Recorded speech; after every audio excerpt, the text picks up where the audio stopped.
Buenas noches, damos inicio a Periodistas en esta nueva emisión. Mariana Corradini. Buenas noches, un Paula, placer. buenas noches. Hoy hemos invitado a el licenciado Carlos Segiaro, economista, también es docente e investigador de nuestra universidad. Un placer, Carlos. Buenas noches. Es un tema urgente hablar, digamos, de los dos posibles modelos económicos que están en pugna en las elecciones del 19 de noviembre. El primer eje nos parecía con Mariana comenzar con el Estado. O sea, ¿cuáles son las diferencias de las dos propuestas, la de Milei y la de Massa, en cuanto al rol del Estado? Bueno, ahí hay diferencias importantes, al menos en el discurso. En realidad, diríamos, Milei, siempre decimos, el Estado argentino es ineficiente. Milei dice que la mejor manera de resolver esa ineficiencia es eliminarlo prácticamente, es decir, ir a un Estado mínimo. Massa obviamente habla de un rol del Estado, porque tiene que ver con el espacio del cual participa, que es el peronismo históricamente, digamos, que siempre le ha asignado al Estado un rol importante. Ahora, al margen de ese discurso, yo creo que hay un elemento que une a ambos candidatos, o que unía además en el debate presidencial que tuvimos con 5 candidatos, unía a 4 de los candidatos, porque excepto Miriam Bregman, los otros 4 candidatos dijeron que la prioridad era equilibrar las cuentas fiscales. Y gane Milei o gane Massa, vamos a ver un esfuerzo por equilibrar las cuentas fiscales. Al margen del rol que se le asigne al Estado posteriormente, digamos, en ese proceso. Donde me queda claro, digamos, que Milei quiere un Estado prescindente, un Estado que no intervenga, y Massa, obviamente, tiene la visión de que el Estado tiene que tener algún nivel de participación en lo que los economistas llamamos la estructura de precios relativos. Ahora, la pregunta es, o alguien dirá, sí, está bien, pero ¿cómo van a equilibrar las cuentas fiscales? Y yo digo, acá hay 2 o 3 cosas que van a hacer cualquiera de los dos. Un punto fuerte, digamos, es este. En el primer semestre de este año, el Estado argentino destinó el 13% del gasto público al subsidio de las tarifas, energía eléctrica, gas, transporte y combustibles. Pero ese 13% representaba el 105% del déficit fiscal. O sea, que si hoy el gobierno argentino no estuviera subsidiando las tarifas, las cuentas fiscales estarían equilibradas. O sea que gane quien gane, lo que vamos a ver el año que viene es un reacomodamiento de la estructura tarifaria para tratar de reducir los niveles de subsidio, que es lo que de hecho exige el Fondo Monetario Internacional en su acuerdo. Esta es una parte. Yo creo que también el próximo gobierno lo que va a hacer, gane quien gane, es enviar al Congreso de la Nación un proyecto de ley de emergencia económica y que también se va a ir por un proceso de virtual congelamiento de la obra pública durante al menos el primer semestre del año que viene. Y lo que estoy seguro que va a hacer cualquiera de los dos que gane es reformar o modificar la fórmula de indexación previsional. Con lo cual, obviamente, pensemos que lo que se va en jubilaciones y pensiones en el gasto público nacional está entre el 45 y el 50% del gasto público total. De tal manera que modificar la fórmula de indexación previsional va a permitir licuar el gasto de jubilaciones y pensiones, parcialmente, digamos. Creo que cualquiera de los dos que gane va a hacer eso. Alguien que nos está mirando dirá, se van a ligar una andanada de juicios brutales. No, porque va a haber una ley de emergencia. Claro. Entonces, es más, yo creo que para esta misma altura del año que viene, es muy probable que gane quien gane y las cuentas fiscales del gobierno argentino estén equilibradas.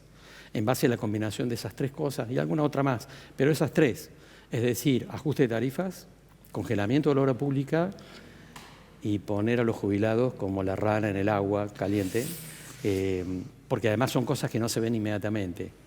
Es un proceso por el cual van a ir licuando parte del gasto previsional.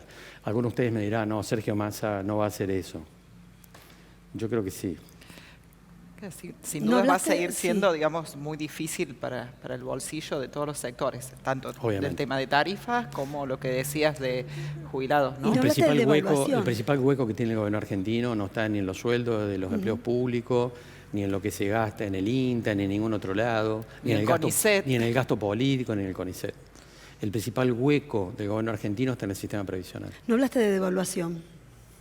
¿Porque no va a haber o porque sí va a haber?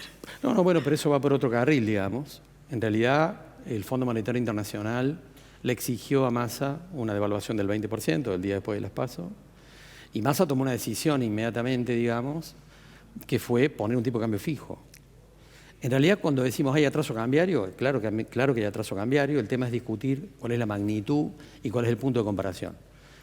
Porque el Fondo Monetario, un mes antes de las PASO, emitió un documento diciendo el atraso cambiario es del 20%. Y alguien dirá, ¿cuál es el punto de referencia? Porque yo digo que algo está atrasado, quiere decir que lo tengo que medir en relación a otra cosa que considero adecuada. El punto de referencia del Fondo Monetario era marzo del 2022. Cuando se firme el acuerdo con el Fondo Monetario, porque en ese momento el Fondo Monetario que dijo, este tipo de cambios competitivos está bien, es adecuado, digamos, manténemelo. ¿Qué significaba manténemelo? Que se mantuviera en la misma relación con el resto de los precios. O sea que el dólar oficial tenía que subir en sintonía con la inflación todos los meses. El Banco Central cumplió con eso un mes sí, un mes no, un mes sí, un mes no. Entonces, un mes antes de las PASO, el Fondo Monetario dijo, este tipo de cambio está atrasado un 20%. ¿Me lo acomodás o no te giro 7.500 millones de dólares que estaban en el marco del acuerdo? Massa hizo eso, pero después puso un tipo de cambio fijo. Con lo cual, si ese tipo de cambio se mantiene hasta diciembre, con una inflación de 2 dígitos, quiere decir que el atraso cambiario, versión Fondo Monetario Internacional, llegaría a diciembre en torno al 40 o al 50%. Y eso plantea, por supuesto, que lo que viene después de diciembre también obviamente es una modificación del tipo de cambio, gane quien gane. Y eso da ciertas certezas en algún punto. Porque de aquí hasta fin de año tenemos evidentemente recesión con alta inflación. En diciembre la inflación va a ser de 2 dígitos, gane quien gane. Y también va a ser de 2 dígitos en enero, en febrero, en marzo. Yo digo, ¿qué certeza tenemos, gane quien gane? Que de aquí hasta fin de año y probablemente durante todo el primer semestre del año que viene vamos a convivir con un escenario recesivo con alta inflación. Aquí no hay magia, digamos, ¿no? Una de las cuestiones, ya que hablamos de magia, según uno de los candidatos, como que mágicamente la desaparición del Banco Central implicaría el equilibrio de muchas de estas cuestiones que estamos hablando. ¿Es por ahí? No, eso no va a ocurrir. En realidad, cuando Milei dice voy a eliminar el Banco Central o voy a dolarizar la economía argentina, es un discurso, digamos, del cual no puede desdecirse ahora porque es parte esencial de su discurso.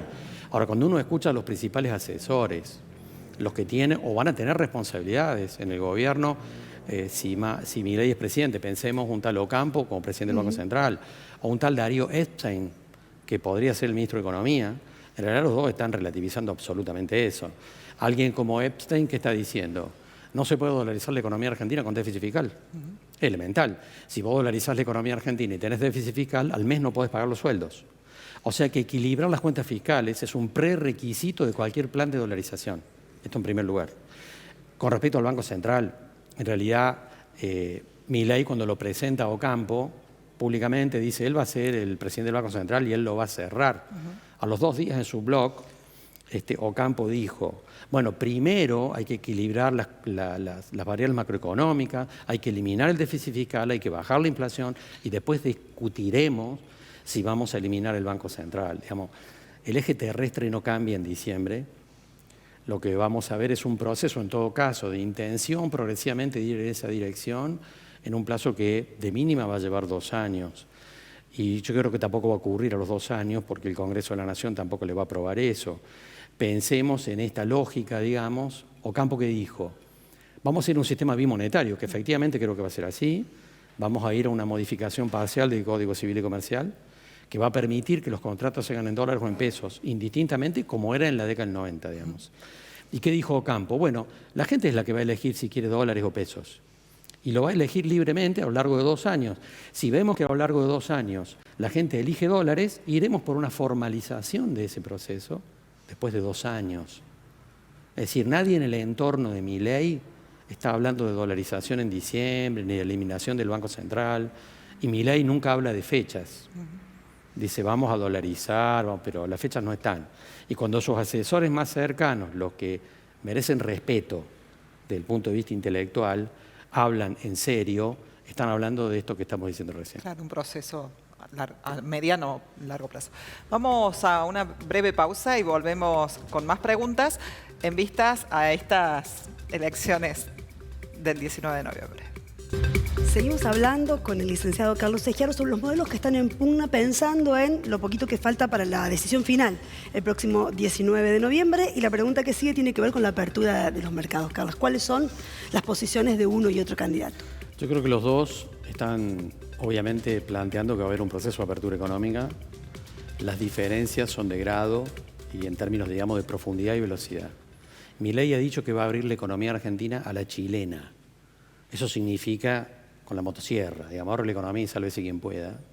Está claro que Massa no va a ir por ese camino, va a ir por el proceso de apertura económica, pero de una manera más negociada con los sectores empresarios. Y esto explica en gran medida que la Unión Industrial Argentina y tantos otros grupos empresarios, después de la elección que dejó en el camino a Patricia Bullrich, hayan optado claramente por inclinarse por Massa, porque lo consideran más previsible y alguien con el que están dispuestos a negociar ese proceso de apertura. Pero está claro que Massa también va a ir por un proceso de apertura. Alguien que escuche dirá, no, no es cierto. Sí, es cierto, porque además Massa lo dijo varias veces en el último semestre, en un momento donde la inflación se estaba disparando fuertemente. Massa dijo 2 veces que iba a ir por la apertura económica. Lo dijo con este tono, es decir, hay empresarios que me tienen harto, porque tienen cautiva parte de la sociedad con sus remarcaciones y sus prácticas abusivas. Voy a abrir la economía argentina. Y alguien dirá, no lo hizo porque no es el presidente. Ahora sí el presidente lo va a hacer de una manera negociada. Y en ese punto, por supuesto, que la lectura es que la Argentina va a ir a un proceso de apertura económica. La diferencia entre los dos es la velocidad y la profundidad con la que piensan hacerlo, digamos, en el caso de Massa, negociado con los sectores empresarios, y supuestamente en el caso de Milei, si le vamos a creer a lo que dice, a la chilena, es decir, con la motosierra, abriendo la economía brutalmente.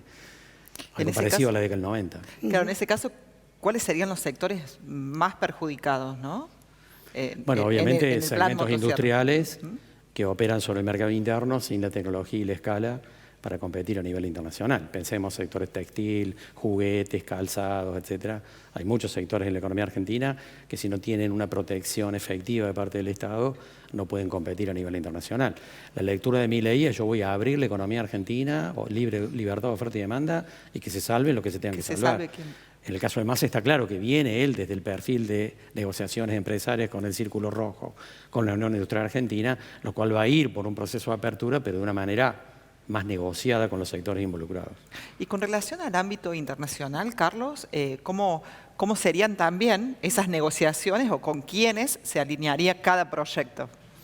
Bueno, yo digo si la sociedad argentina va a elegir el 19 de noviembre el alineamiento futuro de la Argentina, sin saberlo. La mayor parte de los ciudadanos argentinos van a ir a votar eso sin ser conscientes de que están votando eso.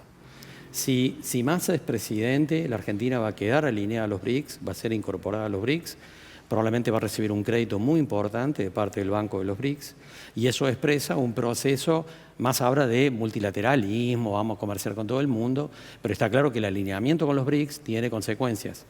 Es parte del acuerdo con Brasil en el ámbito del Mercosur y también con el hecho de que en el sudeste de Asia están los principales clientes de la Argentina, con China y la India a la cabeza.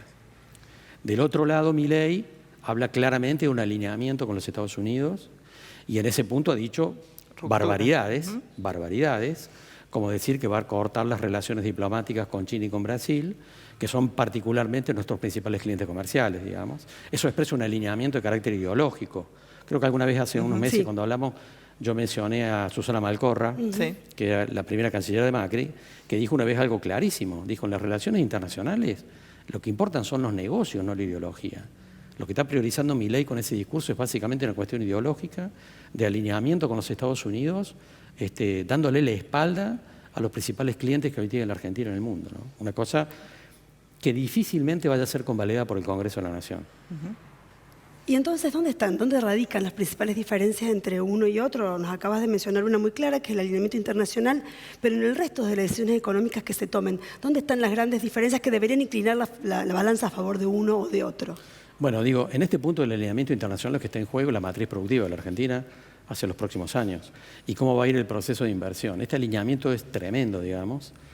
Yo alguna vez, pero lo escribí en un libro que publicó Edubim en el 2015, donde este proceso ya se veía venir en realidad. Pensemos que Brasil ya eligió dónde quiere estar, eligió estar con los BRICS, eligió estar con sus clientes, pero Brasil puede tomar esa decisión porque tiene la fortaleza para hacerlo. Argentina está en una posición de debilidad, de fragilidad tan extrema, que en realidad está siendo presa de este conflicto internacional sin mayor margen de maniobra, digamos. Y yo en ese libro en el 2015 que decíamos, esto le va a pasar a la Argentina, en algún momento nos van a preguntar de qué lado estamos. Y lo que me preocupa es que Argentina firme lo que yo llamé el Pacto Roca-Runciman II. Es decir, Argentina se equivocó en la década del 30, alineándose con Inglaterra, que era un perdedor, en realidad, y eso le costó mucho a la Argentina en las décadas siguientes. El sudeste de Asia es la región más competitiva y dinámica del mundo. Y el futuro de la Argentina en términos de negocio está claramente de ese lado y con sus vecinos como Brasil, que es nuestro socio comercial histórico desde la creación del Mercosur. Que Argentina quede alineada con los Estados Unidos, no digo con Israel, porque además dijo alineada con Estados Unidos y con Israel, dijo Milei, a mi juicio sería un error histórico, un nuevo error histórico de la Argentina en términos de nuestra inserción internacional, ¿no? Ahora, el tema con el que empezamos charlando, el rol del Estado, digamos, en primer lugar creo que no podemos avanzar si no tenemos un mínimo nivel de consensos. Yo creo que necesitamos un Estado eficiente, no un Estado ausente. Pensar en un Estado ausente nos remite a eliminar nuestros márgenes de maniobra en términos de política económica, que es algo de lo que efectivamente está planteando Milei. Yo creo que necesitamos un Estado eficiente. Hoy tenemos un Estado ineficiente que no le sirve a nadie, o mejor dicho, un Estado eficiente le sirve a los principales grupos económicos, los más poderosos. Si queremos una sociedad mejor, necesitamos un Estado eficiente. Esta es mi visión, digamos. Y en ese punto, suponer que decir, bueno, como el Estado es ineficiente, eliminémoslo. Claro. No me parece que ese sea el camino. Un Estado ausente no es el mejor perfil que necesitamos. Y yo siempre rescato esta lectura de una imagen que mucha gente conoce, ¿no? Porque Milei remite a la lectura de Ecuador en términos de dolarización. Pero la imagen de Ecuador también remite al Estado ausente, como consecuencia de eso. Y las imágenes de Ecuador al inicio de la pandemia, que mostraban a gente muerta en las calles sin que nadie la recogiera, es la expresión más brutal del Estado ausente. No del Estado ineficiente, del Estado ausente. Sí, lo contó hace unos días un docente investigador de Ecuador, precisamente. Carlos, y de lo que no hablamos, también decíamos fuera de micrófono, ¿cuál es algo que no hablamos y que no tiene que ver con la economía, con las diferencias de estos dos candidatos que llegan a esta instancia de elección? Bueno, pensemos en algo que fue parte de la estrategia que utilizó el entorno de Milei, tratando de sacarlo de la escena en los últimos días de la campaña, sí, para que no metiera la pata en alguna cosa.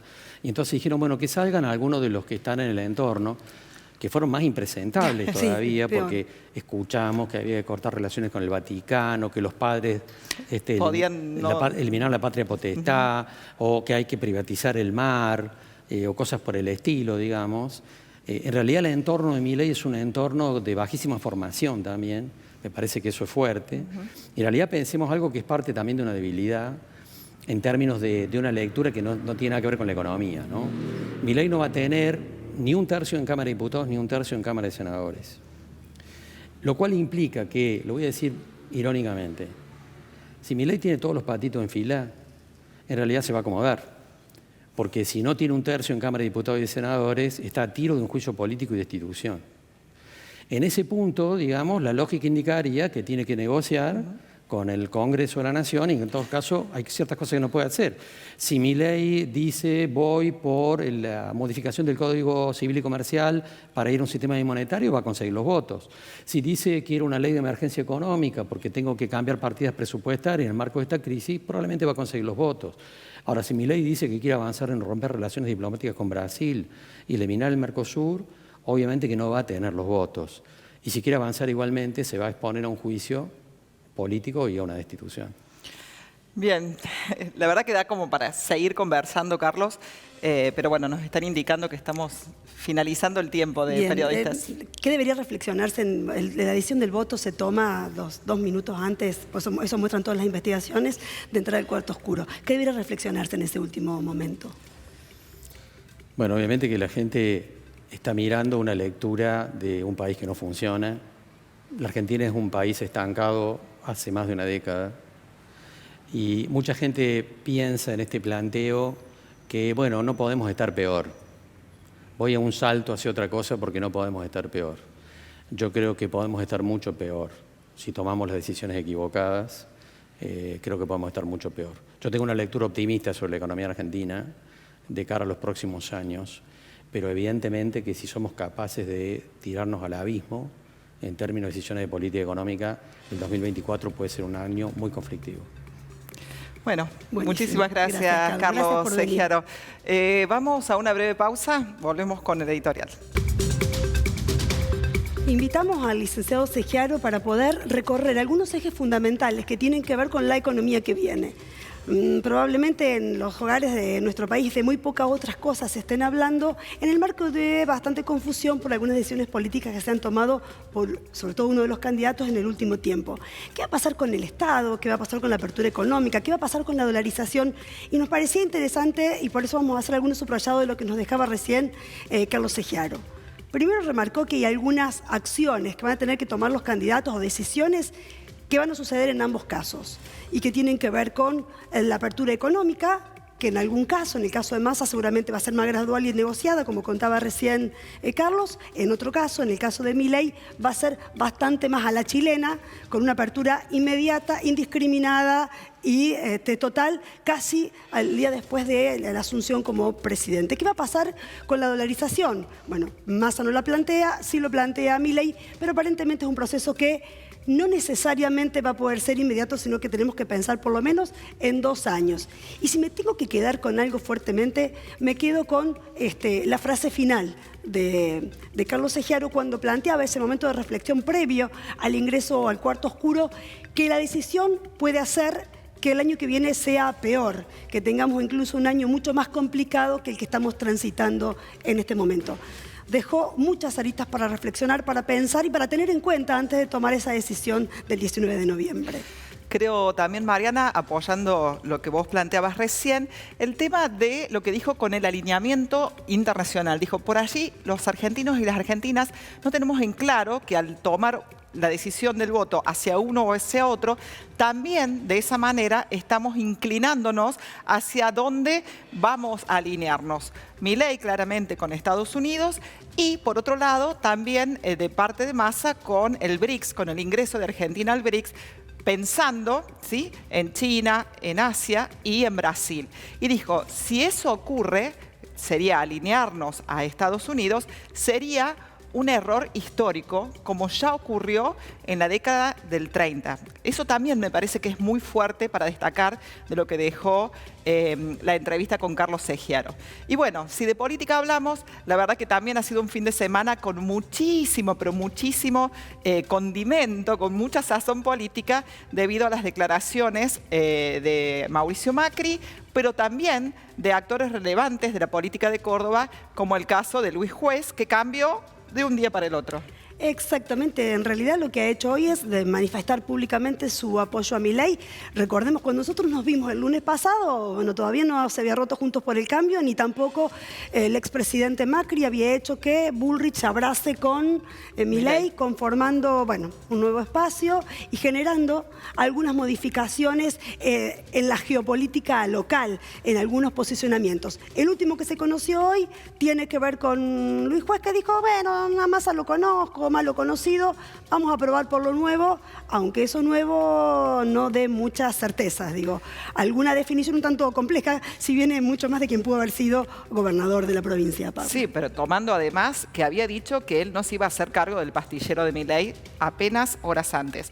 Bueno, hay mucha tela para cortar. También se está esperando, si bien hay esta cuestión de Schiaretti en un viaje también internacional, se está esperando a ver qué va a pasar, sobre todo con Martín Yarlora, ¿no? Están juntos, seguramente debe ser un tema de conversación permanente.